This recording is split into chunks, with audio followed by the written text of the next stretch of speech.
Bismillahirrahmanirrahim. Jumpa lagi dengan Media Demokrasi. Kali ini kita membahas persoalan hubungan antara Pak Jokowi dengan Pak Prabowo Subianto.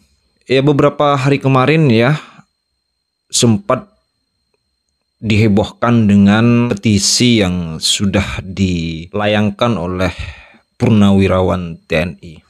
Nah, tahu-taunya purnawirawan ini di balik layarnya ada mantan presiden, bukan mantan presiden sih, lebih tepatnya adalah presiden yang tidak terjadi.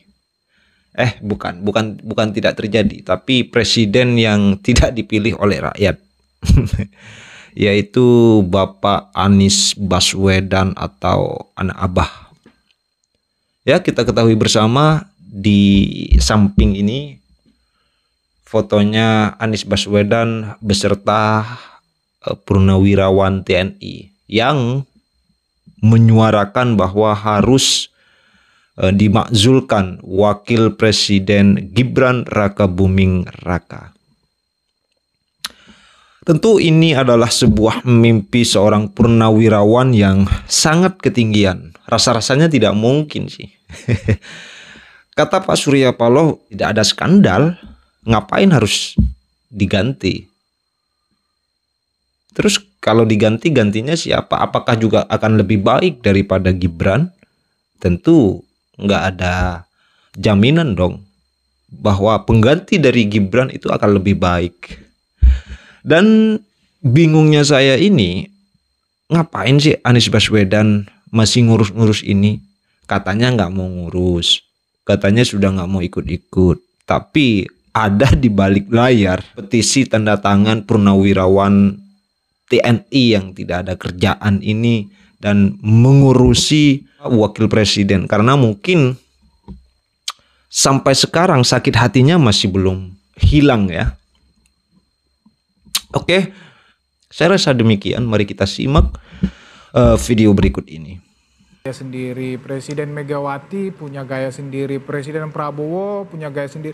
Ya Pak Jokowi gayanya memang selalu dekat dengan rakyat, bersentuhan. Tidak, kita lihat ada nggak gaya presiden yang lain seperti itu? Tidak, itu gayanya beliau, itu hidupnya beliau, itu yang pertama. Kemudian saya bilang tadi, ya sehingga kami wajar mengatakan bahwa narasi-narasi yang seperti ini memang narasi yang tidak suka hubungan baik. Tetapi apa Pak makna Prabowo dari keterangan Pak Jokowi dibenturkan? Ini adu domba. Ya, gitu tetapi apa makna pernyataan Pak Jokowi ketika akan selesai masa tugas periode kedua mengatakan akan kembali ke Solo sebagai rakyat biasa kalau kita melihat kondisi saat ini? Itu yang saya sampaikan di depan tadi. Secara fakta memang Pak Jokowi itu tidak ada posisi formal di dalam pemerintahan ini. Tidak ada. Saya mau bantah ini boleh? Begini loh. Silakan Bang Ferry. Karena ini bicara ketatanegaraan dan menganggap kita membentur-benturkan. Bukan. Anda sedang melanggar adab ketatanegaraan dan Anda menuduh orang yang menjelaskan itu sebagai upaya membentur-benturkan. Saya sedang memperjuangkan hak Presiden Prabowo. Perlu diketahui sampai sekarang di dalam sampai sekarang istana maupun Pak Prabowo tidak pernah keberatan tentang apa yang dilakukan Pak Jokowi. Tanda tanya besarnya. Sampai sekarang istana ya menyikapi baik tentang silaturahmi tersebut. Makanya saya bilang, ini penjelasannya ya, bahwa dalam sistem presidensial, Bang Ferdi, bahwa kekuasaan presiden itu adalah mempersuasi orang. Dalam tatapan semua orang, presiden yang sudah lengser berupaya terus mempersuasi orang yang mestinya tugas presiden berkuasa. Pertanyaan Anda itu salahnya begini, harusnya menjelaskan apakah patut presiden yang sudah lengser membuka panggung besar. Harusnya dia punya adab untuk memberikan kepada presiden yang berkuasa. Jangan-jangan presiden yang berkuasa punya keseganan atau juga disandera berbagai kepentingan yang dilakukan oleh mantan presiden yang sudah lengser ini. Tidak lumrah. Jadi Anda sampaikan ke Pak Jokowi, kalau Anda punya adab, beri ruang Pak Prabowo berperan lebih banyak. Kecuali memang adab Anda yang kurang dan merasa Anda betul-betul dicintai orang. Padahal presiden-presiden lain selayaknya mantan presiden punya banyak pendukung. Dan mereka juga dicintai oleh rakyat pendukungnya. Cuman satu orang yang paling GR. Makanya saya bilang, dalam sepanjang sejarah kita, mantan presiden yang 5 bulan ini selalu tampil di TV tidak berhenti-berhenti, seolah-olah mencari perhatian hanya Presiden Jokowi. Jangan-jangan memang ada niat ya, ingin selalu menampilkan diri tak berhenti-henti, hanya ingin memberikan pandangan bahwa saya lebih baik dari Presiden Prabowo. Harusnya Presiden Jokowi belajar adab ketatanegaraan. Kalau presiden dan istana ya lepas saja, silahkan. Harusnya Presiden Jokowi yang sadar diri dan tahu malu begitu. Begini, kasih dong parameternya. Jangan pakai istilah jangan. Itu yang saya bilang tadi. Saya kasih tahu kepada Anda. Itu yang saya bilang tadi bahwa itu narasi adu domba. Begini loh, saya sepakat dengan Mas Andi tadi. Masih saja begini, sibuk parameternya harus apa yang terganggu di pemerintahan Prabowo Subianto dengan yang dilakukan oleh Pak apa yang terganggu di situ? Program-program kerakyatan apa yang terganggu oleh Pak Jokowi? Pak Jokowi selama ini support dan antara support. Ini saya masih bicara ya. Hari ini juga, per hari ini juga istana mengutus Pak Jokowi ke Vatikan. So, udahlah narasi adu domba. Jadi pasal 17 mengatakan menteri adalah bawahan presiden. Presiden mana? Presiden yang berkuasa. Hari ini timbul gambaran masih bos saya. Apakah ini mengganggu dalam adab administrasi? Yes. Bagaimanapun tidak boleh ada bos tunggal. Pernyataan seperti ini mengganggu. Saya bilang program mana? Program mana yang terganggu? Program kerakyatan Prabowo mana yang terganggu? Bukan program mana yang terganggu? Makanya parameternya harus jelas. Program Prabowo mana yang berhasil yang Anda tanyakan? Yang Anda sampaikan tidak itu ada program hanya di pikiran, hanya di pikiran orang-orang yang tidak suka kepada Pak Jokowi dan Pak Prabowo bersama. Bukan pemikiran saya. Parameternya harus jelas.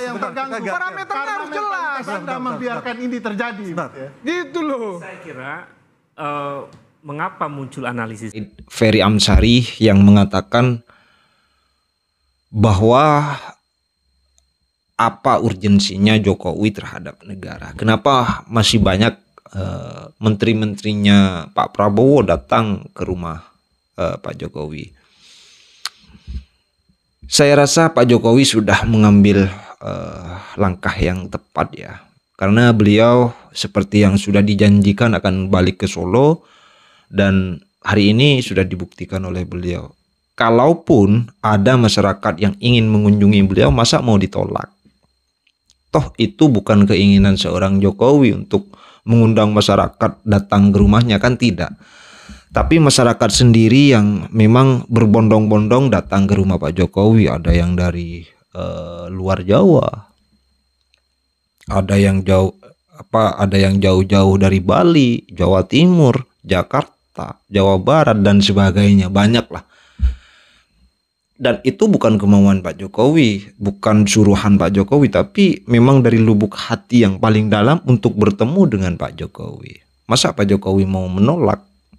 Kan gitu. Banyak pengamat-pengamat bahwa harus tutup, Pak Jokowi harus tutup, tidak menerima tamu. Itu bukan adab yang baik. Kalau kata Ferry Amsari, Pak Jokowi nggak punya adab katanya. Tapi bagi saya kalau menolak orang yang ingin silaturahim itu orang yang memang tidak punya adab. Pak Jokowi sendiri adalah sebagai magnet untuk para pengamat, para politisi, para yang memang hari ini tidak ada kerjaan. Mengkuliti Pak Jokowi membuat mereka branding. Salah satu contohnya seperti apa? Ijazah palsu. Mereka Roy Panci ini sebenarnya pansos ya.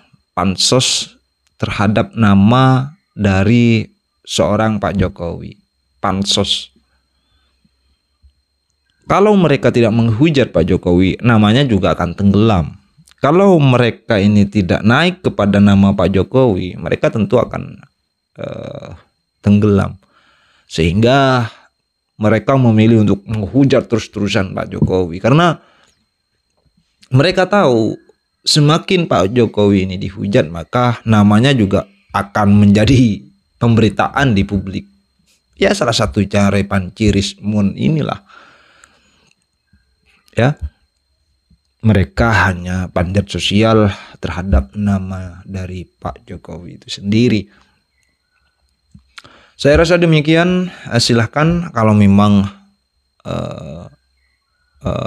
video ini bermanfaat, silahkan di-share dan jangan lupa untuk di-subscribe, di-like video ini, dan jangan lupa tulis komentar kalian bagaimana pendapat kalian terhadap perpolitikan yang ada di Republik ini. Terima kasih. Assalamualaikum warahmatullahi wabarakatuh.